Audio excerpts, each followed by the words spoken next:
बांग्लादेश और पाकिस्तान के दरमियान 3 T20 मैचेस की सीरीज़, उसका आज जो स्क्वाड है वो फाइनल हो चुका है। हमने इसके ऊपर एक डिटेल वीडियो बनाई है। इससे पहले आप हमारे चैनल को लाजमी सब्सक्राइब कर लें, मेरी वीडियो को ज़्यादा से ज़्यादा लाइक किया करें ताकि बूस्ट मिले वीडियो को और मैक्सिमम लोगों तक पहुँचे।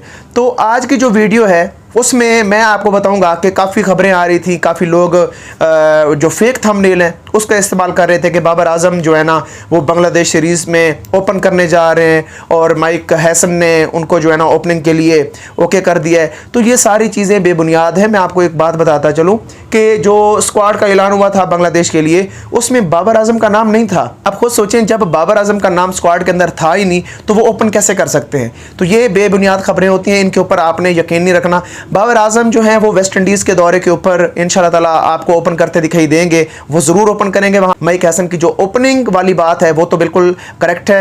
माइक हैसन ने वाकई ही बाबर आजम को ओपन करने का मशवरा भी दिया है और उनका साथ भी दिया है और बाबर आजम वेस्ट इंडीज़ दौरे के ऊपर ओपन कर सकते हैं। तो आज का जो स्क्वाड है वो आपको मैं बताता चलूँ कि ये 3 जो प्लेयर हैं आपको स्क्रीन पर नज़र आ रहे हैं, साहबजादा फरहान, फ़खर जमान और सैम अयूब।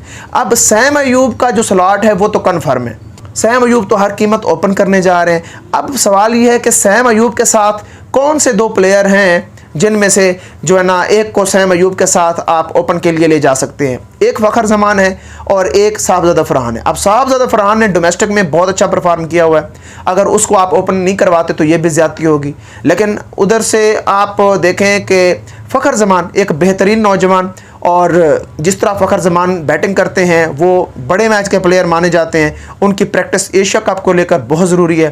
तो फ़खर जमान भी ओपन कर सकते हैं। तो ये जो 3 स्लॉट आपको नज़र आ रहे हैं इसमें तो कन्फर्म है सैम अयूब के साथ या फ़खर जाएंगे या साहबजादा फरहान जाएंगे।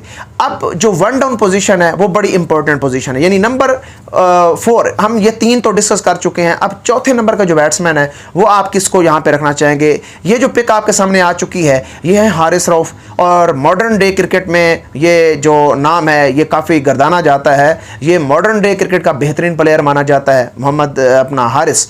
उसके बाद 5वें नंबर का जो स्लॉट आता है वो बहुत ही इंपॉर्टेंट स्लॉट होता है और उस पे कप्तान है सुलेमान अली आगा, और स्ट्राइक रेट आप देखें बहुत अच्छा है दोनों का। ये जो 5 बैट्समैन मैंने आपके सामने रखे हैं तो पाँचों के पाँचों का जो स्ट्राइक रेट है वो बहुत अच्छा है। अब 6ठे नंबर का जो स्लॉट था वो हमेशा पाकिस्तान को तंग करता रहा है, हमेशा से जो 6ठा नंबर था उसके ऊपर कोई पाकिस्तान को प्लेयर नहीं मिल रहा था। वहाँ पे आपको पता होना चाहिए कि बेहतरीन फॉर्म में दिखाई दे रहे हैं हसन नवाज़। हसन नवाज़ ने इस स्लॉट को जब से आके संभाला है तो पाकिस्तान की जो टीम है काफ़ी मजबूत दिखाई दे रही है। और याद रखिएगा ये वो स्लॉट है जिसके ऊपर टीमें जीतती हैं। तो 6ठे नंबर के ऊपर ये आएंगे हसन नवाज़। 7वें नंबर के ऊपर अब यहाँ पे भी थोड़ी सी कन्फ्यूजन है, यहाँ पे खुशदिल शाह और मोहम्मद नवाज़ के दरमियान टाई चल रहा है, क्योंकि आपको पता होना चाहिए कि बांग्लादेश की जो पिचेज़ हैं ये स्पोर्टेड पिचें नहीं होती, ये स्पिन ट्रैक तैयार किया जाता है। एशिया के अंदर जितनी भी पिचेज़ बनाई जाती हैं वो स्पिन को ज़्यादा मदद देती हैं। अब यहाँ पे अब यहाँ पे मोहम्मद नवाज़ और खुशदिल शाह, अब देखें इन दोनों की बैटिंग भी आपके सामने है, जो इनका स्ट्राइक रेट है वो भी आपके सामने है, इनकी एवरेज भी आपके सामने है, इनकी बैटिंग भी आपके सामने है। तो ये आप ही कमेंट बॉक्स में बता दीजिएगा कि हसन नवाज़ होने चाहिए या खुशदिल शाह होने चाहिए इस स्लॉट के ऊपर। अब मकीम के साथ जो फ़हीम अशरफ है इसका टाई आ रहा है। अब फ़हीम अशरफ भी बेहतरीन ऑलराउंडर हैं और सुफियान मकीम जो है ये एक ज़बरदस्त बॉलर है। ये वो बॉलर है जिन्होंने यूरोपियन पिचों के ऊपर जाके अपने गुर दिखाए और वहाँ पे बॉल को स्पिन किया और गोरों को चकमा देते रहे। उसके बाद आपके सामने आगे जो स्लॉट बचते हैं बॉलिंग के उसमें सलमान मिर्ज़ा को भी शामिल किया गया है और अब्बास अफरीदी भी है, ये भी अच्छी बैटिंग कर जाते हैं अब्बास अफरीदी। तो ये जो सारी डिटेल मैंने आज आपके सामने रखी हैं, टॉप 11 प्लेयर हैं वो आपके सामने मैंने रख दिए हैं। अब देखते हैं कि इनमें से किन को जगह मिलती है किन को जगह नहीं मिलती।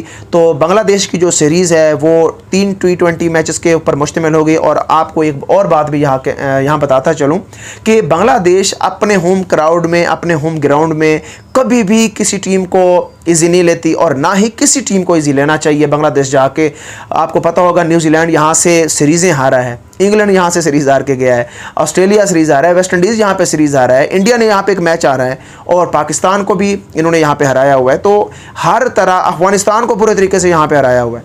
तो यूँ समझें कि न्यूजीलैंड और इंग्लैंड की टीमों को जिस तरह धूल चटाई थी बांग्लादेश ने अपनी पिचेस के ऊपर, तो यहाँ से अंदाज़ा लगा लें कि बांग्लादेश की जो सीरीज़ है वो पाकिस्तान के लिए आसान नहीं होने वाली। बेशक पाकिस्तान के नौजवान प्लेयर हैं, पाकिस्तान के सारे ताबड़तोड़ बल्लेबाजी के लिए जाने जाते हैं, लेकिन बांग्लादेश के ग्राउंड जो हैं वो स्पिन ट्रैक के लिए ख़ास तौर पे स्पिनर उनके पास बड़े क्वालिटी स्पिनर हैं और उनकी जो बैटिंग है ज़ाहिर है उनका होम ग्राउंड है, होम क्राउड है वहाँ, और ज़बरदस्त बल्लेबाजी वो करते हैं अपने होम ग्राउंड के सामने, अपने होम क्राउड के सामने।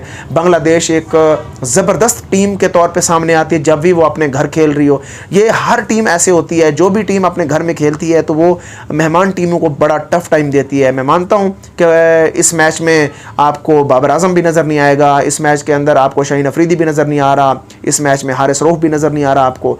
तो एक यंग टीम पाकिस्तान की जा रही है, चाहे वो बॉलिंग है चाहे वो बैटिंग है। लेकिन यहाँ पे तारीफ़ करना पड़ेगी पाकिस्तान की मैनेजमेंट के, जिन्होंने एक इत्मीनान जिताया है अपनी इस टीम के ऊपर। लेट्स सी कि इसका रिज़ल्ट क्या आता है। बांग्लादेश की जो सीरीज़ है वो इसी माह जुलाई के अंदर इंशाल्लाह 21-22 को सुनने में आ रहा है कि ये मैचेस हैं। अगर ये ना हो सके तो फिर अगस्त में ये शेड्यूल हो सकता है।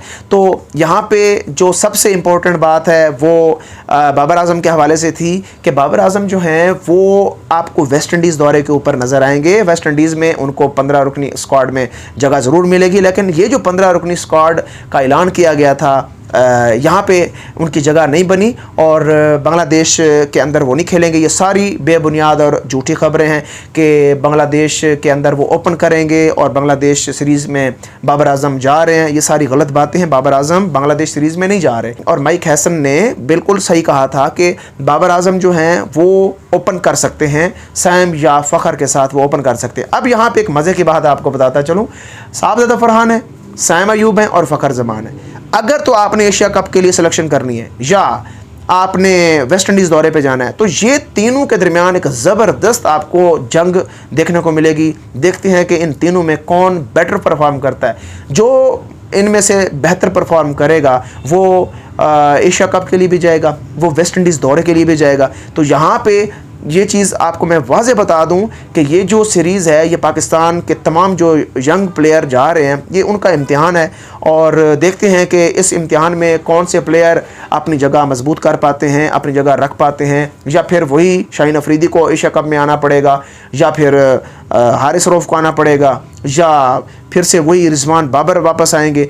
तो मुझे नहीं लगता कि अगर ये दो सीरीज़ें पाकिस्तान की अच्छी चली जाती हैं तो मैं नहीं समझता कि रिजवान को वापस आना चाहिए T20, वही पुराने प्लेयर आने चाहिए। तो मैं इस चीज़ के हक में नहीं हूँ। मैं चाहता हूँ कि एशिया कप कम अज़ कम शाहीन अफरीदी के साथ आप जाएं एशिया कप में। हारिस रऊफ भी चलो आपको मिल जाता है एशिया कप में तो दी बेस्ट है, लेकिन आपने इससे पहले एक और 2 बॉलर तकरीबन आपको मिल जाने चाहिए एशिया कप खेलने के लिए। ये ज़रूरी है आपके लिए क्योंकि वही पुराने बॉलर हैं, लगातार इंडिया के सामने आ रहे हैं। अब इस बार अगर कोई थोड़ा सा चेंज मिलता है इंडिया को एशिया कप के अंदर तो मेरे ख्याल में ये बेहतरी होगी। तो मैं आपको एक वाज़ेह बात बता दूँ कि पाकिस्तान अगर मात दे सकता है इंडिया को एशिया कप के अंदर तो वो बॉलिंग है। बैटिंग पाकिस्तान की बस नॉर्मल रहती है, बैटिंग में कोई इतना एक्स्ट्रा ऑर्डिनरी पाकिस्तान नहीं जाता। हमेशा पाकिस्तान को बॉलिंग अच्छी करनी चाहिए ताकि मैक्सिमम जो है ना उनको रोका जा सके और कंटेन किया जा सके। उनकी इतनी स्ट्रॉन्ग बैटिंग लाइन अप है इंडिया की। क्रिकेट टीवी हमारे चैनल का नाम है, आपने लाजमी सब्सक्राइब करना है, बेल आइकन आपने लाजमी प्रेस करना है और मेरी वीडियो को लाजमी लाइक किया करें ताकि वीडियो को बूस्ट मिले और मैक्सिमम लोगों तक जाए। शेयर किया करें ज़्यादा से ज़्यादा। अपना बहुत सारा ख्याल रखिएगा। फेसबुक के ऊपर भी अगर आप लोग हमें देख रहे हैं तो फेसबुक के ऊपर भी हमारा क्रिकेट टीवी के नाम पे पेज है, उसको जाके आप फॉलो कर लें। तो नेक्स्ट वीडियो में आपसे मुलाकात होती है। खुदा हाफिज़।